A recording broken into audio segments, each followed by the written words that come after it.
مرحباً بكم من جديد. اليوم لدينا وصفة طبيعية وبسيطة بمكونات متوفرة في مطبخك. لكن قبل أن نبدأ، لا تنسوا دعمنا بالإعجاب بالفيديو والاشتراك في قناة عالم كوكي. لننطلق. أولاً، 50 جراما من الشوفان كامل الحبة، مصدر غني بالألياف والطاقة المستدامة. ثانياً، 50 جراما من الفول السوداني، يعزز صحة القلب ويزيد من مستويات الطاقة.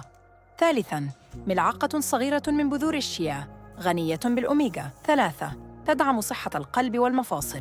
رابعاً، عسل نحل طبيعي مضاد للأكسدة، يعزز المناعة والطاقة. خامساً، موزة كاملة أو تفاحة. الموز يحسن المزاج ويمنح طاقة، والتفاح يعزز الهضم والمناعة. سادساً، حبتان من التمر، مصدر طبيعي للسكر والطاقة، غني بالمعادن والفيتامينات.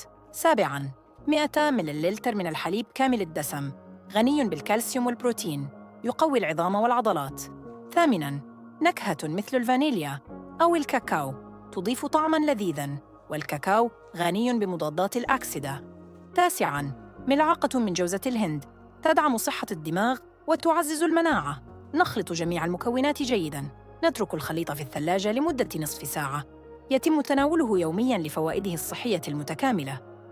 لا تنسى شرب كوب من القهوة بدون سكر، فهو يرفع مستوى النشاط ويمنحك طاقة هائلة تعزز قدرتك على التحمل. فوائد هذه الوصفة: طعم لذيذ يشبه الحلويات بدون أي أضرار، يعزز الطاقة والنشاط بشكل طبيعي، يحسن الصحة الجنسية ويساعد في منع سرعة القذف، يساهم في زيادة الانتصاب بسبب تحسين تدفق الدم. جربوه اليوم وأخبرونا برأيكم.